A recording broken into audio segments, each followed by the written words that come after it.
Ahora mismo, mientras usted escucha esto, está viendo algo, quizá una habitación o una pantalla, quizá la luz que entra por una ventana, y al mismo tiempo está oyendo mi voz. Está reconociendo mis palabras, entendiendo ideas, recordando cosas, sintiendo tal vez una brizna de curiosidad o tal vez de extrañeza, quizá esa pequeña incomodidad que aparece cuando una pregunta empieza a moverse dentro de la mente y nos obliga a mirar a la realidad de forma distinta.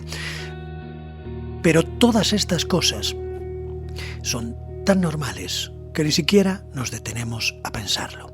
Es el mundo normal, el mundo al que nosotros pertenecemos, ese mundo que damos por hecho que existe, sólido e independiente, lleno de objetos, sonidos, colores y personas, que todos experimentamos porque dentro de nuestra cabeza hay un cerebro que recibe la información, la procesa, la ordena y de alguna manera produce eso que llamamos conciencia y que interactúa constantemente con aquello que somos o que creemos ser. Pero aquí empieza el problema, porque podemos explicar la manera en que las neuronas envían y reciben señales, podemos explicar cómo una zona del cerebro se activa cuando vemos un rostro, y podemos explicar qué ocurre a nivel biológico cuando recordamos una palabra o tomamos una decisión, pero lo que no sabemos todavía es por qué todo eso va acompañado de una experiencia interior. ¿Por qué no ocurre simplemente a oscuras, como esa máquina que calcula millones de posibilidades sin la inquietante necesidad de sentir nada? Nosotros vemos, oímos, recordamos, sufrimos y nos preguntamos quién somos. La ciencia actual puede observar el cerebro, medir su actividad, detectar qué regiones se encienden cuando miramos un color, escuchamos una melodía o pensamos en alguien que ya no está. Pero hay una pregunta que sigue sin respuesta, una pregunta sencilla de formular, pero imposible de responder. ¿Cómo puede 1,5 kilos de materia encerrada dentro del cráneo producir la sensación íntima de estar vivo? No estamos hablando de procesar información o de reaccionar ante estímulos. Un ordenador procesa información, una planta reacciona a la luz. Ni siquiera estamos hablando de tomar decisiones. Estamos hablando de una experiencia, de ese alguien que hay dentro de todos nosotros. Estamos hablando de que el universo en algún punto de su evolución no solo empezó a moverse, a enfriarse y a formar estrellas y planetas, sino que también empezó a sentirse a sí mismo. La conciencia es un gran misterio, no es algo que podamos colocar sobre la mesa para diseccionar y estudiar. No podemos alejarnos de ella para observarla desde fuera, porque todo lo que vemos, medimos y pensamos aparece en su interior. Y nos preguntamos qué es, de dónde sale, cómo aparece la conciencia dentro de un universo hecho de materia. Pero cuando nos hacemos esta pregunta, estamos colocando primero a la materia y después a la mente.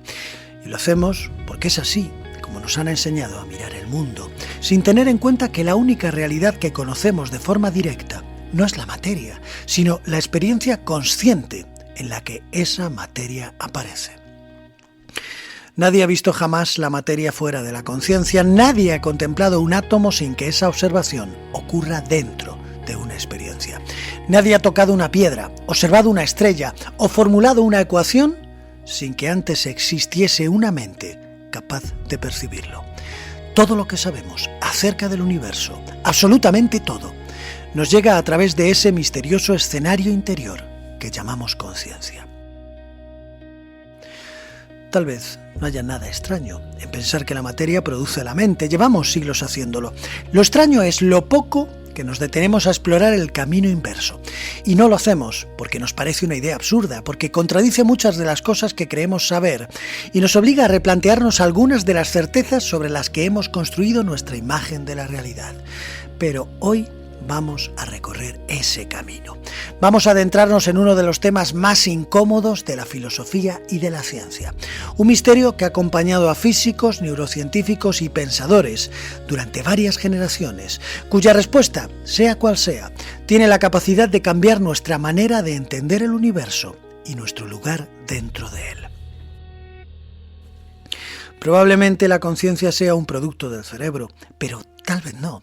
Tal vez la respuesta sea mucho más extraña y más apasionante de lo que podemos siquiera imaginar.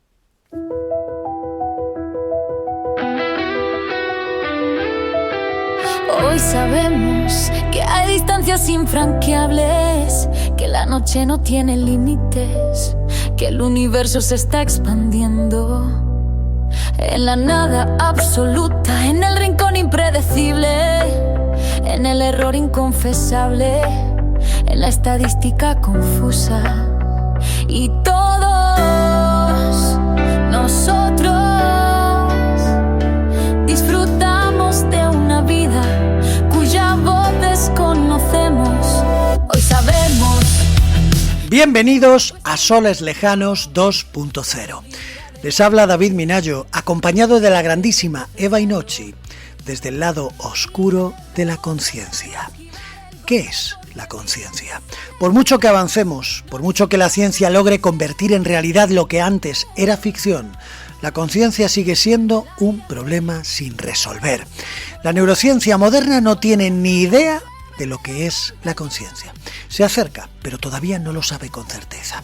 Hay teorías, hay explicaciones, pero no existe un consenso ni una solución definitiva. Y entre todas esas teorías hay una que parece sacada de una novela, que la conciencia no es producto de la materia, sino al revés, que la materia emerge de la conciencia. Hoy vamos a hablar de cerebros, neuronas, sueños, física, filosofía y percepción. Vamos a explorar lo que sabemos, qué ignoramos y por qué una pregunta que puede parecer sencilla es capaz de obligarnos a darle la vuelta a nuestra manera de entender la realidad. Hoy nos vamos de viaje al único lugar desde el que hemos logrado contemplar las estrellas, nuestra propia mente.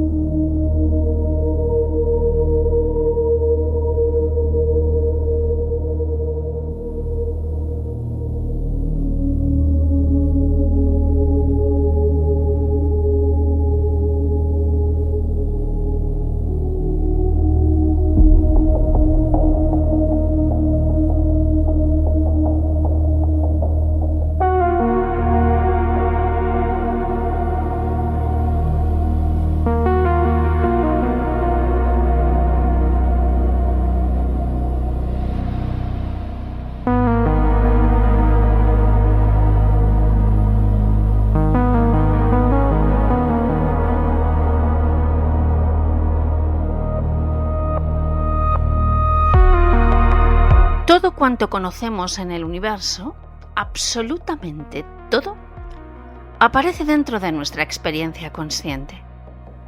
Las estrellas más lejanas, las galaxias que observan los telescopios espaciales, una sinfonía de Beethoven, el sabor del café, el recuerdo de la infancia, el dolor de una pérdida, la historia de Roma, la teoría de la relatividad y también esta voz que está escuchando ahora mismo. Todo existe para usted porque aparece en la conciencia. Y eso, por mucho que lo pensemos o dejemos de pensar, siempre será así.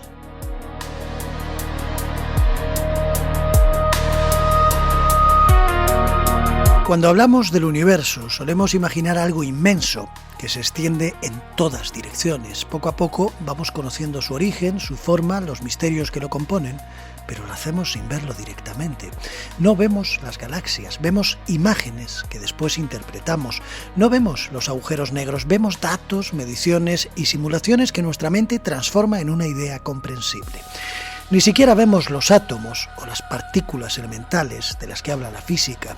Lo que vemos son los resultados de ciertos experimentos, las gráficas, los números y los modelos que terminan adquiriendo un significado dentro de nuestra experiencia. Y esto es algo que ocurre con todo. La historia que conocemos, los recuerdos que conservamos, la música que escuchamos o las personas que amamos llegan hasta nosotros a través de la conciencia. Es el escenario donde aparece todo lo que sabemos acerca del mundo. De hecho, la propia idea de materia, que solemos considerar la base de la realidad, también forma parte de nuestra propia conciencia. Y esto tiene una consecuencia muy curiosa.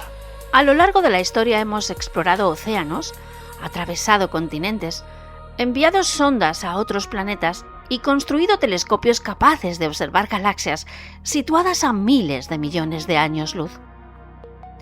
Hemos conseguido mirar cada vez más lejos pero nunca hemos podido mirar desde otro lugar que no sea nuestra propia experiencia. Todo cuanto conocemos del universo ha pasado antes por la conciencia. Todo, sin excepción. Porque este es el único lugar donde el universo ha llegado a existir para nosotros. Esto no quiere decir que el universo no exista más allá del ser humano. De momento no estamos afirmando nada de eso. Lo único que estamos haciendo es describir una situación bastante sencilla y también fascinante. Nunca hemos salido de la conciencia para observar qué hay fuera de ella. No podemos hacerlo. Nunca hemos contemplado la realidad desde un lugar distinto.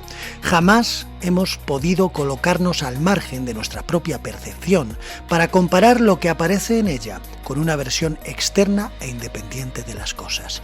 Toda nuestra ciencia, toda nuestra historia, todos nuestros conocimientos se construyen dentro de ese escenario.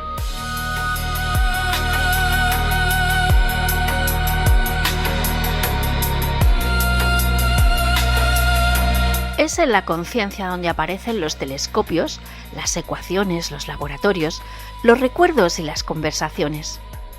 Es ahí donde aparecen las dudas y también las respuestas. La conciencia no es una parte más de nuestra experiencia, es nuestra experiencia, porque todo lo que somos está ocurriendo dentro de ella. Por eso resulta tan difícil estudiarla, porque podemos señalar una montaña, una célula o una estrella y convertirlas en objeto de observación. Pero con la conciencia ocurre algo distinto. Es el lugar desde el que observamos todas las cosas. Está siempre presente, acompañando cada pensamiento, cada emoción y cada percepción. Pero claro, rara vez le prestamos atención porque solemos mirar a través de ella, igual que miramos a través de una ventana, sin fijarnos en el cristal. Cuando una persona recibe un golpe en la cabeza, puede llegar a perder el conocimiento. Cuando ciertas zonas del cerebro se dañan, pueden desaparecer recuerdos, ciertas capacidades o incluso aspectos completos de la personalidad. Y cuando los neurocientíficos observan el cerebro con instrumentos modernos, pueden ver cómo se activan determinadas regiones cuando pensamos, recordamos, sentimos miedo o reconocemos la cara de un familiar. Todo esto es cierto, pero el problema no está ahí. De hecho, David Chalmers, uno de los filósofos que más ha reflexionado sobre este asunto, propuso una distinción que hoy se ha vuelto bastante conocida. Según Chalmers, existen muchos problemas de la conciencia que, aunque son complejos, parecen resolubles. Podemos investigar cómo el cerebro reconoce imágenes, cómo almacena recuerdos, cómo procesa el lenguaje o cómo toma decisiones. Son preguntas difíciles, sí, pero sabemos qué tipo de respuesta estamos buscando, por lo que se trata de descubrir los mecanismos que hay detrás. Pero hay un problema que no es solo complejo, sino que va mucho más allá. Es lo que Chalmers llamó el problema difícil de la conciencia. Una vez que hemos explicado cómo una señal luminosa llega a los ojos, cómo esa información viaja por los nervios, cómo determinadas neuronas se activan y cómo el cerebro identifica que estamos viendo una rosa roja, todavía queda algo por explicar. ¿Por qué esa actividad cerebral va acompañada de la experiencia de ver el color rojo? ¿Por qué existe esa sensación concreta, esa cualidad íntima que todos reconocemos y que resulta imposible describir por completo a quien nunca la ha experimentado?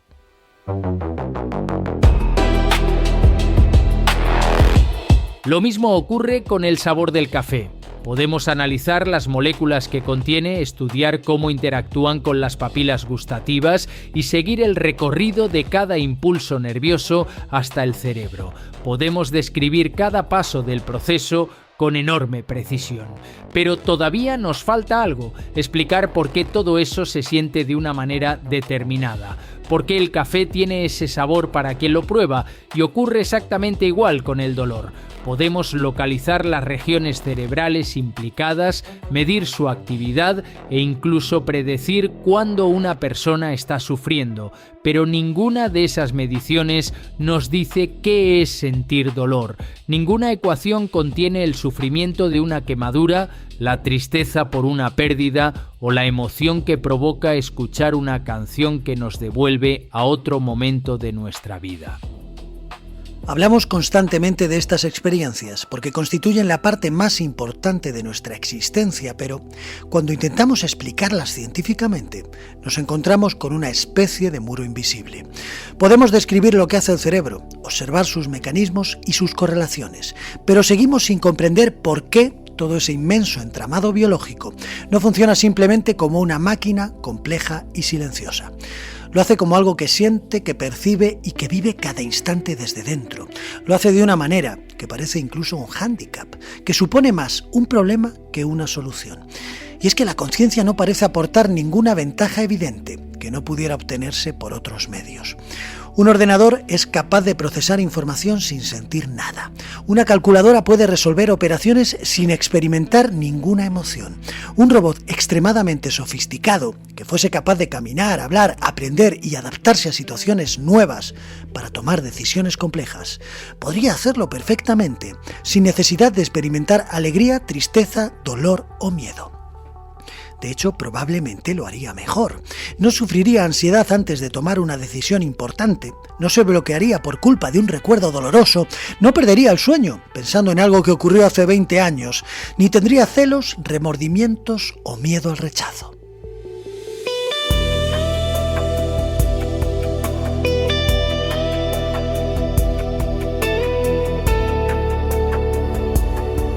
Tampoco sentiría vergüenza, inseguridad o ese extraño temor al futuro que acompaña a tantos seres humanos durante buena parte de su vida. Podría analizar cada situación con absoluta frialdad, valorar las distintas opciones y elegir la más adecuada sin que una emoción interfiriese en el proceso. Ni siquiera tendría miedo a la muerte, ese miedo que tanto nos paraliza. Si su función consistiera en preservar su existencia, bastaría con programarlo para evitar los peligros. No necesitaría experimentar angustia para apartarse de un precipicio, del mismo modo que un termostato no necesita sufrir para activar la calefacción cuando baja la temperatura. Por eso, la conciencia es tan extraña, porque no solo resulta difícil explicar cómo aparece, sino también por qué aparece. La experiencia subjetiva añade sufrimiento, incertidumbre y conflictos a una existencia que en principio no parece necesitarlos para funcionar. El dolor duele, la tristeza paraliza y el miedo puede llevarnos a cometer errores. La conciencia no se limita a registrar información, la convierte en experiencia, y la experiencia tiene un coste.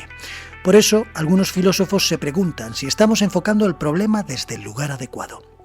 Porque cuando observamos el comportamiento de un ser vivo, podemos imaginar mecanismos biológicos que expliquen sus acciones, pero nos cuesta mucho más entender por qué esos mecanismos van acompañados de una vida interior, de esa sensación de existir que todos tenemos, ese testigo silencioso que contempla el mundo desde el otro lado del telón.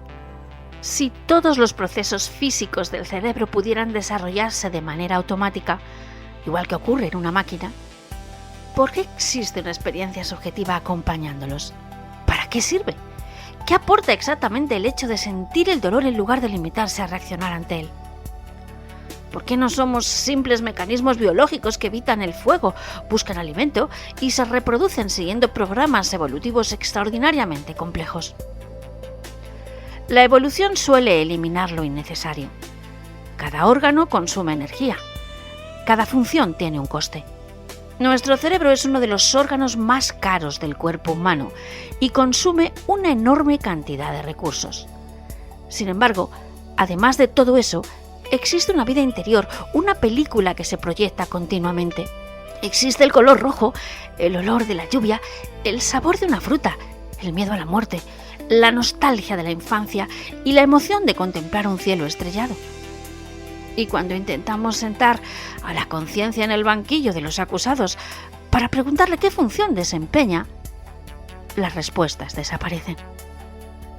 Porque podemos señalar las ventajas de la memoria, del lenguaje o de la inteligencia, pero la experiencia subjetiva sigue resistiéndose a encajar en una explicación sencilla. Parece algo íntimamente ligado a nosotros, que damos por hecho que comprendemos lo que es. Pero en realidad ni siquiera sabemos por qué está ahí.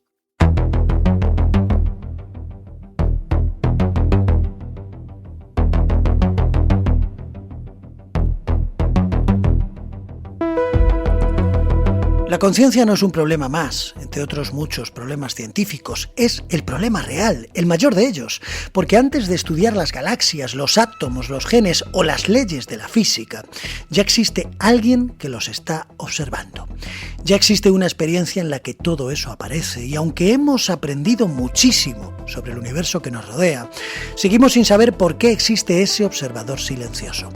Y esto no es una extravagancia filosófica ni una duda marginal, reservada a unos pocos académicos. Es una cuestión que sigue abierta, porque cuanto más aprendemos sobre el funcionamiento del cerebro, más nos damos cuenta de que conocer los mecanismos no equivale a comprender la naturaleza final de la experiencia consciente. Ahora bien, después de escuchar todo esto, sería fácil llegar a la conclusión de que la ciencia no sabe nada sobre la conciencia, y eso tampoco es cierto. De hecho, durante las últimas décadas la neurociencia ha avanzado de forma extraordinaria. Hoy somos capaces de observar el cerebro vivo mientras piensa, recuerda, sueña o toma decisiones. Podemos ver qué regiones aumentan su actividad cuando una persona reconoce una cara, escucha una canción o experimenta miedo. Podemos incluso detectar ciertos patrones cerebrales antes de que una persona sea consciente de haber tomado una decisión. Y uno de los investigadores que más ha trabajado en este campo es Stanislas Dehaene, cuyas investigaciones apuntan a que gran parte de la información que procesa nuestro cerebro nunca llega a hacerse consciente. Millones de señales son analizadas constantemente en segundo plano, mientras nosotros solo percibimos una pequeña parte. La conciencia sería algo parecido a un escenario iluminado en mitad de una inmensa ciudad que trabaja a oscuras. Cuando cierta información alcanza suficiente relevancia, distintas regiones cerebrales comienzan a compartirla y difundirla por amplias redes neuronales. Es entonces cuando esa información se vuelve accesible. Es entonces cuando entra en nuestra experiencia consciente. La idea resulta fascinante porque ayuda a explicar muchos fenómenos cotidianos. Explica por qué podemos conducir durante kilómetros sin prestar atención consciente a cada movimiento, por qué a veces encontramos una solución después de horas sin pensar en ella, o por qué nuestro cerebro procesa muchísima más información de la que somos capaces de percibir. Y los experimentos parecen respaldar esta visión. Una y otra vez, los escáneres cerebrales muestran relaciones muy claras entre determinados estados mentales y determinados patrones de actividad neuronal. Cuando la conciencia desaparece, como ocurre bajo ciertas anestesias profundas, esos patrones cambian y vuelven a surgir cuando aparece de nuevo. Lo que quiere decir que la relación entre el cerebro y la conciencia es innegable. Pero una cosa es demostrar que existe una relación y otra muy distinta es demostrar que hemos encontrado el origen del fenómeno. Porque los experimentos nos muestran qué sucede en el cerebro cuando aparece una experiencia consciente, pero no nos dicen por qué aparece. Pensemos en algo muy sencillo. Cuando aumenta la temperatura exterior, el mercurio de un termómetro sube. Por tanto, existe una correlación perfecta entre ambas cosas. Observando el termómetro podemos saber si hace frío o calor y podemos incluso predecir determinados cambios. Sin embargo, a nadie se le ocurriría pensar que el termómetro produce la temperatura. Algo parecido ocurre aquí. Sabemos que cerebro y conciencia están relacionados. Sabemos que cambian juntos, que si alteramos uno, solemos alterar la otra. Pero de ahí a afirmar que la conciencia es producida por el cerebro todavía, hay un paso que algunos investigadores consideran justificado, pero otros no. Lo único que muestran los datos es una conexión profunda. Pero la discusión comienza cuando intentamos interpretar qué significa esta conexión. Una fotografía del cerebro nos muestra actividad eléctrica, intercambios químicos y redes neuronales comunicándose entre sí. Lo que no aparece en ninguna imagen es el color rojo que alguien está viendo, la tristeza que está sintiendo o el recuerdo que acaba de regresar a su mente. Los instrumentos registran procesos físicos, pero la experiencia subjetiva sigue sin ser detectable. Y ese es precisamente el punto donde comienza la discusión que mantiene divididos a los filósofos, los neurocientíficos y también a los físicos. Para algunos, estas correlaciones son la prueba de que el cerebro genera la conciencia, pero para otros, lo único que muestran es una relación indiscutible entre ambas cosas. Nada más. Algo que está muy lejos de explicar por qué existe una experiencia interior acompañando a esos procesos biológicos. Mientras intentamos comprender de dónde surge esa experiencia, la propia neurociencia ha ido descubriendo algo que vuelve a todo esto todavía un poquito más extraño. Porque resulta que aquello que experimentamos conscientemente ni siquiera es una copia fiel del mundo exterior. Cada vez existen más evidencias de que el cerebro construye una representación de la realidad, una versión simplificada que nace de la información que recibe. De modo que mientras intentamos averiguar qué es la conciencia, estamos descubriendo que el cerebro no se limita a mostrarnos el mundo, lo interpreta, lo simplifica, lo reconstruye, y eso implica que el misterio ya no afecta únicamente a aquel que observa la realidad, también afecta a la propia realidad que creemos estar observando.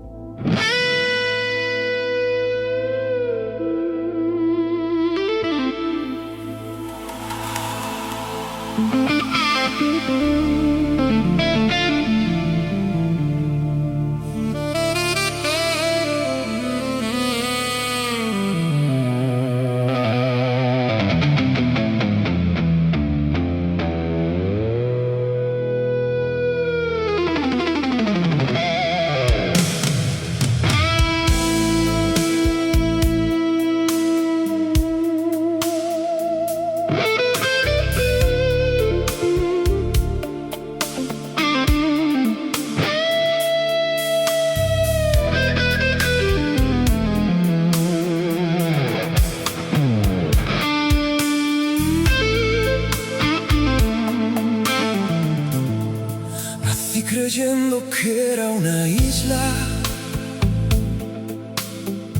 un pedazo de tierra frente al mar, con mis recuerdos, mis cicatrices, mi forma torpe de naufragar. Creí que el mundo estaba ahí fuera, yo miraba desde un rincón, sin comprender que la pregunta nacía dentro del observador. Y si somos olas, soñando que están solas, levantándose un instante sobre el mar, formas transitorias, recordando apenas que vienen y se van.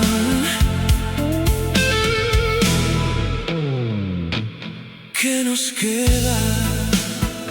Nuestro cerebro recibe una cantidad inmensa de información cada segundo, muchísima más de la que podría procesar de manera consciente.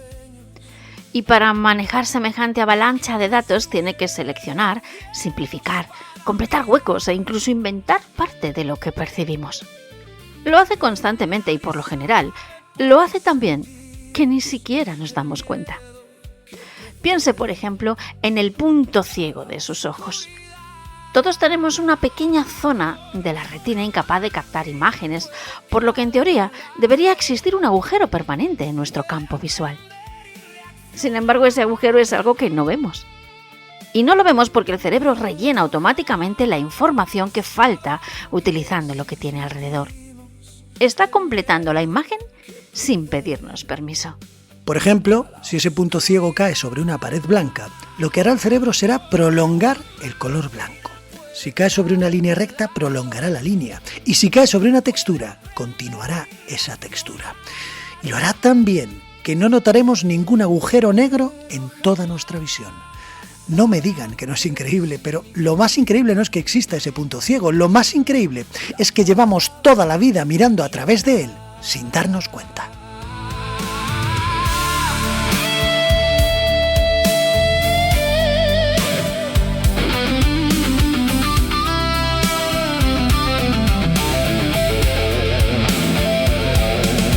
No estamos viendo algo totalmente falso, pero tampoco estamos viendo exactamente lo que tenemos enfrente. El cerebro actúa como un editor que corrige, interpreta y completa el borrador antes de enseñárnoslo. Y esa idea enlaza muy bien con la tesis posterior. Si el cerebro ya está reconstruyendo pequeños fragmentos de la realidad que percibimos, ¿hasta qué punto la experiencia que tenemos del mundo es una reproducción fiel y hasta qué punto es una interpretación útil? Esa es la pregunta interesante. Algo muy parecido a esto ocurre también con las ilusiones ópticas. Hay dibujos inmóviles que parecen moverse, líneas que parecen torcidas cuando en realidad están rectas, colores que cambian dependiendo de lo que tengan a su lado. Todo esto son ilusiones porque podemos medir la realidad física y compararla con lo que percibimos, pero eso vuelve a significar que en ocasiones no vemos las cosas como son. Las vemos como nuestro cerebro considera que es más útil que lo veamos. Y esto no solo sucede con los colores o con las formas, también ocurre con la atención. Existen experimentos famosos en los que una persona observa atentamente una escena mientras algo evidente cambia delante de sus ojos sin que llegue a percibirlo. Un actor desaparece, un objeto cambia de color, una puerta sustituye a otra, pero nadie se da cuenta. Y no lo hacen porque el cerebro simplemente no registra el cambio al estar concentrado en otra cosa. Los sueños llevan este fenómeno todavía más lejos. Mientras dormimos somos capaces de construir ciudades enteras, paisajes, conversaciones y personas completas, sin que exista ninguna realidad exterior que las esté generando. Durante unas horas aceptamos ese mundo como si fuese auténtico. Caminamos por él como lo hacemos por la supuesta realidad. Sentimos las emociones que nos produce, tomamos decisiones y rara vez sospechamos que todo ha sido creado desde dentro de nosotros. Somos uno con ese sueño. Somos la almohada y las sábanas que nos rodean sin sentirlas siquiera. Las alucinaciones nos muestran algo parecido. Una persona puede ver figuras inexistentes, escuchar voces o percibir acontecimientos que no están ocurriendo. Y para ella resultarán tan reales como cualquier otra percepción. Todo esto ha llevado a muchos neurocientíficos a concluir que nosotros no accedemos directamente al mundo. Lo que experimentamos es una representación construida por el cerebro a partir de señales, recuerdos, expectativas e interpretaciones. Una representación extraordinariamente útil que ha ido afinándose a través de millones de años de evolución, pero una representación al fin y al cabo.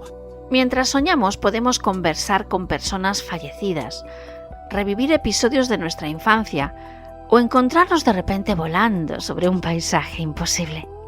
¿Y todo eso nos parece real? Solo cuando despertamos comprendemos que todo aquello había sido una construcción de nuestra mente. Por tanto, no es extraño que filósofos y escritores hayan quedado fascinados por este hecho desde hace siglos. Calderón de la Barca escribió aquello de que la vida es sueño, y aunque lo hacía en un contexto muy distinto, la frase sigue conservando una fuerza sorprendente. Porque cada noche comprobamos que nuestra mente posee la capacidad de fabricar una realidad completa y convencernos de que estamos viviendo dentro de ella. Pero, ¿quién nos dice que al despertar no sigue fabricando? Al contrario, hoy sabemos que lo sigue haciendo. La diferencia es que mientras dormimos, la construcción se realiza utilizando recuerdos, emociones e imágenes generadas internamente. Y cuando estamos despiertos, esa construcción se alimenta además de información procedente de los sentidos. Pero el proceso de elaboración continúa. El cerebro sigue interpretando, seleccionando, corrigiendo y completando información antes de presentarnos el resultado final.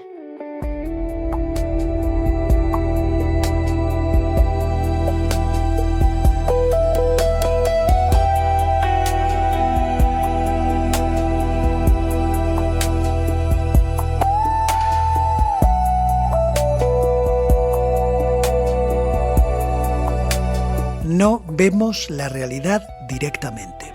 Vemos el modelo que nuestro cerebro construye de la realidad. Y eso nos sitúa ante una situación bastante curiosa, porque durante siglos hemos pensado que nuestros ojos eran ventanas abiertas al mundo. Pero hoy sabemos que no lo son. Hoy sabemos que se parecen más a sensores que envían una información incompleta. Y el trabajo importante ocurre después, dentro del cerebro, donde millones de señales dispersas terminan convirtiéndose en aquello que vemos y sentimos. Los colores, los sonidos, los olores, las texturas, lo que llamamos realidad, es el resultado final de ese proceso.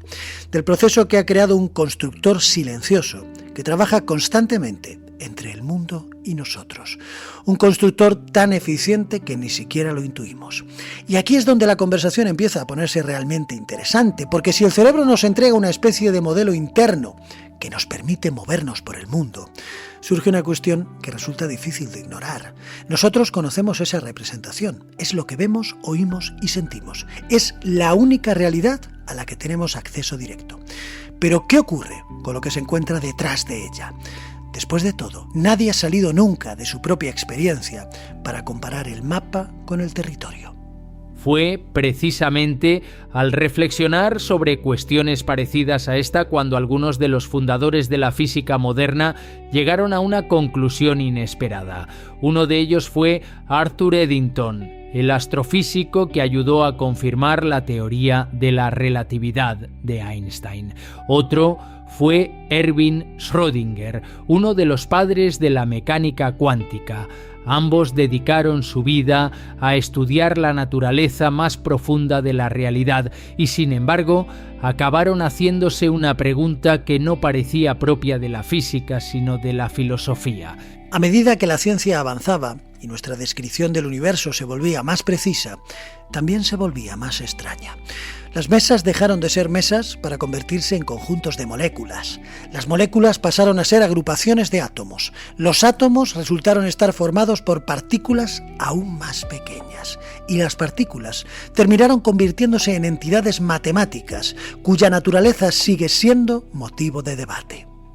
Cuanto más intentábamos penetrar en la materia, más parecía alejarse de la imagen sólida e intuitiva que tenemos de ella.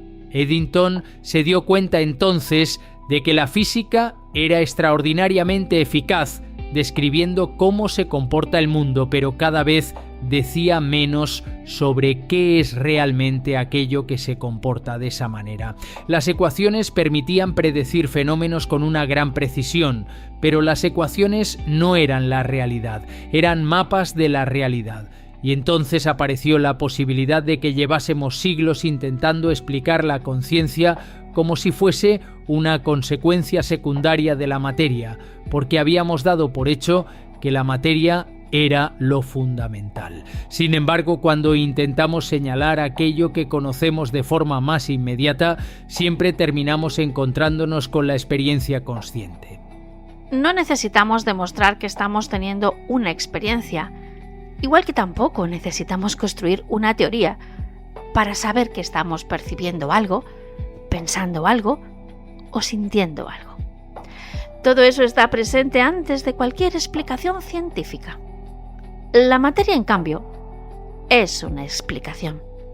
Una explicación extraordinariamente exitosa, probablemente la más exitosa que ha desarrollado el ser humano, pero una explicación, al fin y al cabo.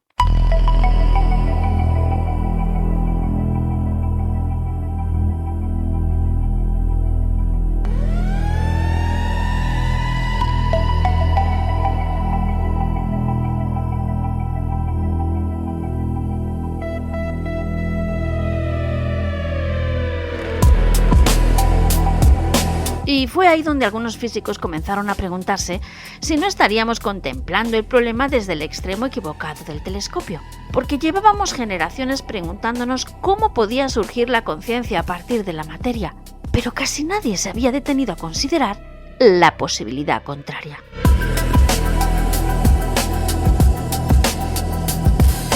Y fue precisamente por ese camino por el que terminaron llegando algunos pensadores contemporáneos como Bernardo Kastrup, no porque hubieran demostrado que la materia no existe o porque pretendieran sustituir la ciencia por una explicación mística, sino porque consideraban que la pregunta tradicional quizá estaba formulada al revés desde el principio. La propuesta de Kastrup es sencilla de expresar, pero sus consecuencias resultan enormes, porque, según él, la conciencia no sería algo que aparece dentro del universo, sino que sería el universo lo que aparece dentro de la conciencia.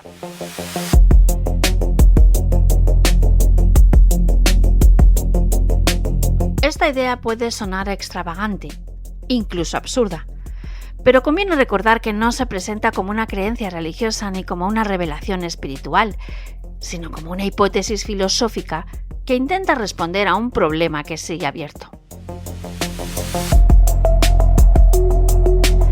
Kastrup propone que la realidad fundamental no sería la materia, sino una especie de mente universal de la que todos formaríamos parte.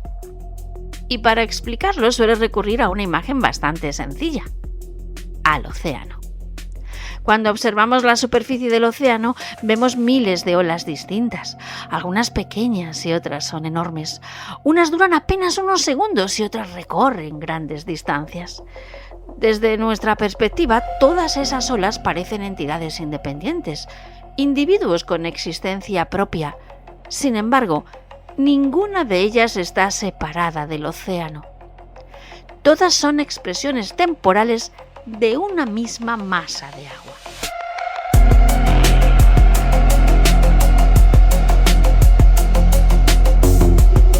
Según la hipótesis de Kastrup, nosotros seríamos como esas olas. Nos percibimos como individuos independientes porque nuestra experiencia está limitada a una pequeña parte de la realidad. Tenemos nuestros propios pensamientos y nuestra propia biografía, pero bajo esa apariencia de separación existiría una corriente única de la que todos formaríamos parte. Durante décadas hemos comparado el cerebro con una fábrica que produce conciencia. Kastrup propone una comparación distinta. Sugiere que quizá el cerebro es algo más parecido a una radio. Cuando una radio se estropea, la música deja de escucharse. Si rompemos sus circuitos, alteramos el sonido. Si desconectamos la alimentación, la emisión desaparece por completo. Sin embargo, nadie concluye por ello que la radio estuviese componiendo la música que sonaba por sus altavoces. Lo único que sabemos es que existía una relación entre ambas cosas.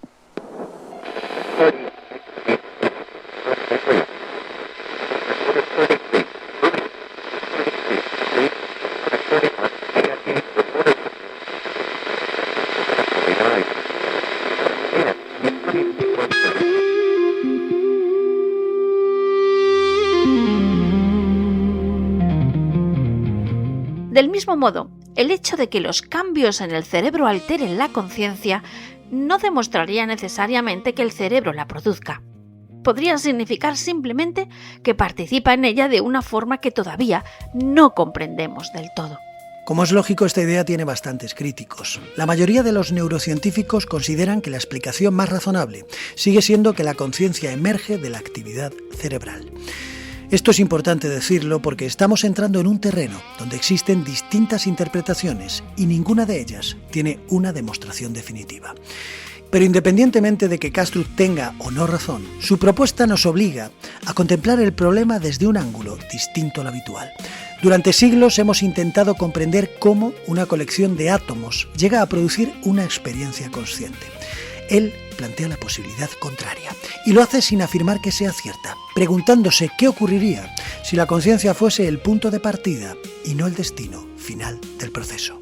3 in the morning, coffee growing cold, a silent house and thoughts I cannot hold. I watch them drift like headlights in the rain, arriving without a reason, gone again. I know my name, I know my face, but who is standing in this place? Who is watching? de las críticas más fuertes que se le hacen a la metáfora de la radio es, por ejemplo, cuando una persona desarrolla una demencia, un tumor cerebral, una lesión en el lóbulo frontal o determinadas enfermedades psiquiátricas. Ante esta situación, no solo cambia la intensidad de la conciencia, a veces cambia la personalidad, los recuerdos, la capacidad de razonar, las emociones e incluso los valores morales. Hay pacientes que dejan de reconocer a sus hijos, otros pierden la empatía, otros desarrollan impulsos que antes no tenían y otros parecen convertirse literalmente en personas distintas.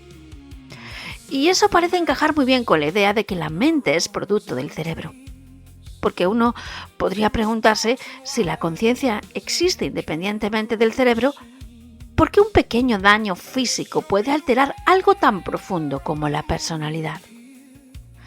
Pero los defensores de Kantström responderían que la metáfora de la radio es demasiado simple y que el cerebro no sería un receptor pasivo, sino una especie de filtro o interfaz a través de la cual se expresa la conciencia individual.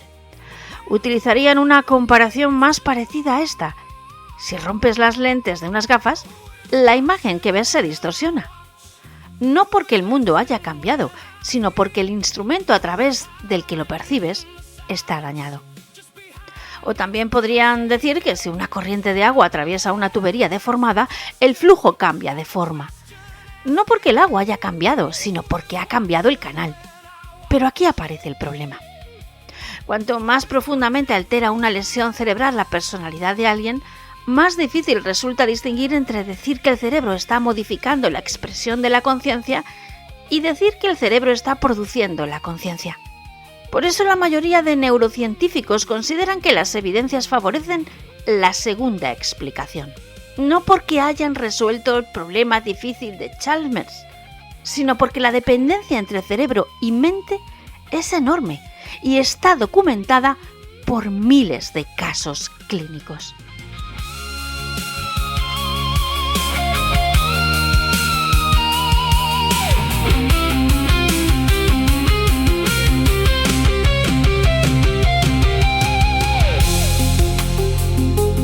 Si el cerebro no produce la conciencia, ¿por qué una lesión puede transformar la personalidad de alguien? ¿Por qué una enfermedad neurodegenerativa puede borrar recuerdos, emociones y capacidades intelectuales? ¿Estamos observando una mente que se deteriora o una conciencia que intenta expresarse a través de un instrumento que se ha estropeado? Aún así, si la conciencia fuese algo fundamental y no un producto de la materia, muchas de las ideas que damos por sentadas empezarían a adquirir un aspecto muy diferente. Y la primera de ellas sería la identidad. Porque todos tenemos la sensación de ser individuos separados. Yo soy yo, usted es usted. Y entre ambos existe una frontera clara que nos separa. Tenemos cuerpos distintos, recuerdos distintos y experiencias distintas. Sin embargo, si la metáfora del océano y las olas contuviera algo de verdad, esa separación podría ser menos absoluta de lo que imaginamos. Del mismo modo que dos olas parecen independientes aunque formen parte del mismo mar, nuestra individualidad podría ser una realidad práctica, cotidiana y perfectamente funcional, pero no necesariamente la realidad más profunda.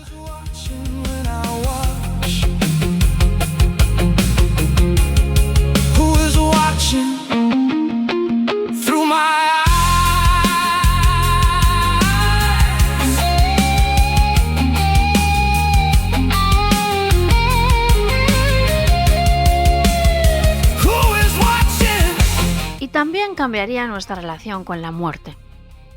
Hoy solemos imaginar la conciencia como la llama de una vela que se apaga cuando el cerebro deja de funcionar. En ese momento, la historia termina. El individuo desaparece y con él desaparece también la experiencia. Pero si la conciencia no fuese un producto de la materia, sino algo más fundamental, la situación sería diferente. La muerte seguiría existiendo. El cuerpo y el cerebro seguirían deteriorándose. Pero lo que ya no estaría tan claro es qué relación existe entre ese proceso físico y la conciencia en sí misma. Volvamos por un momento a la imagen del océano. Cuando una ola desaparece, deja de existir como ola. Su forma se desvanece, su individualidad termina. Pero el agua que la componía no ha desaparecido. Sigue formando parte del océano. Un océano que nunca muere.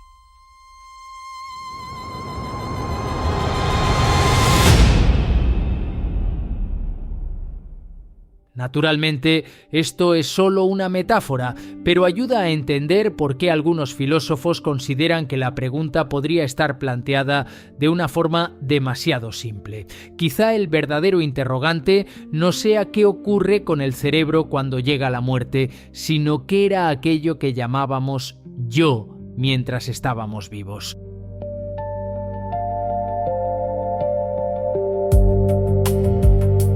En el fondo, lo que Kastrup está defendiendo es una versión moderna y filosóficamente sofisticada de la conciencia universal.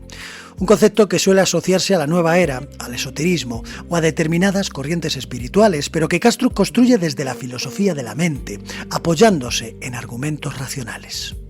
De hecho, muchos otros llegaron antes a intuiciones parecidas a las de Kastrup. Baruch Spinoza hablaba de una única sustancia de la que todo forma parte. Arthur Schopenhauer pensaba que detrás de los individuos existía una realidad unitaria.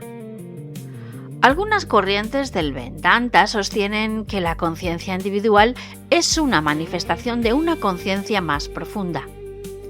E incluso Erwin Schrödinger llegó a simpatizar con ideas parecidas en sus escritos filosóficos.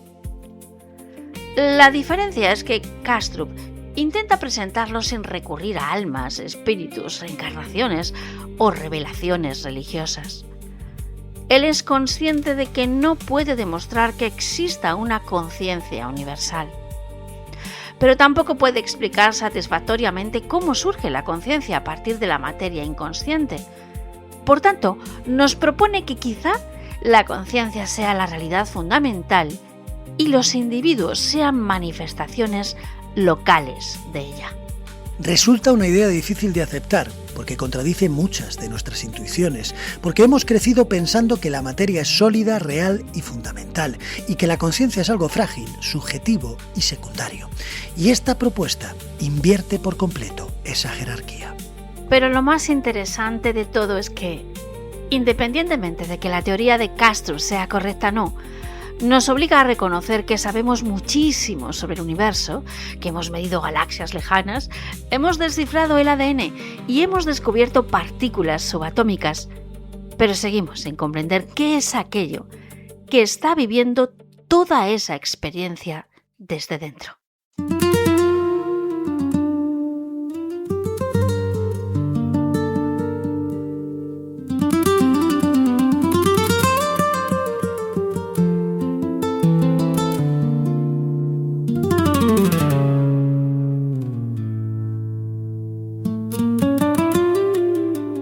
Esto es un sueño, no cierres todavía los ojos, mientras la tarde tiembla en tus dedos callados. No cierres todavía los ojos,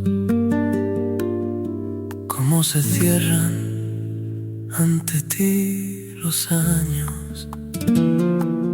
Caminar sin rumbo por calles encendidas, cuando la noche late su pulso de hierro, dibujando en tu mente aquello que serías si las páginas fueran de otro cuento. Yo te decía, quédate, para que el mundo no nos alcance. Quédate, para que no nos encuentre, para que no amanezca, para que no te salve nadie de mí.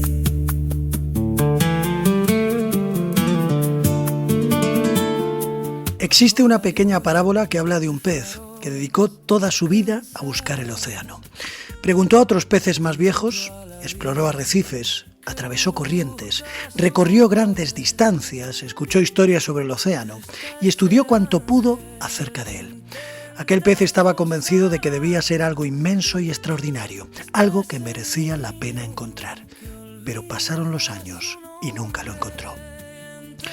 Hasta que un día comprendió algo, que el océano no era un lugar al que pudiese llegar, no era un objeto escondido en algún rincón del mundo, no era algo que estuviese separado de él, era aquello dentro de lo que había vivido siempre. La historia de la conciencia se parece mucho a esta parábola.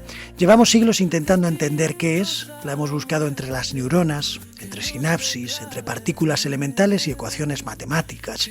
Hemos desarrollado teorías cada vez más sofisticadas y construido instrumentos capaces de observar regiones enteras del cerebro en pleno funcionamiento. Todo eso ha merecido la pena, nos ha permitido entender ciertos aspectos fascinantes de nuestra propia naturaleza. Pero seguimos sin saber por qué el universo no solo parece existir, sino que también parece sentirse a sí mismo. Tal vez la conciencia sea un producto del cerebro, tal vez la neurociencia consiga explicarla algún día por completo, pero lo cierto es que la tenemos tan cerca que ni siquiera podemos verla. Es algo que nos acompaña desde el primer instante de nuestra vida, que llevamos dentro, que nos habla y que también nos define. Es aquello con lo que imaginamos el futuro, recordamos el pasado y contemplamos las estrellas. Por eso nos cuesta tanto comprenderla, porque llevamos toda la vida buscándola. Pero como le pasaba a aquel pez, nunca hemos dejado de estar dentro de ella. Es un hilo de voz que guarda el silencio, que busca ciudades que olviden el mar. Recuerden que la música del podcast pueden encontrarla en mis perfiles de YouTube, Apple Music, Spotify y en muchas otras plataformas. Y nunca olviden que miles de soles lejanos no disipan la noche. Les espero en el próximo programa. Hasta pronto.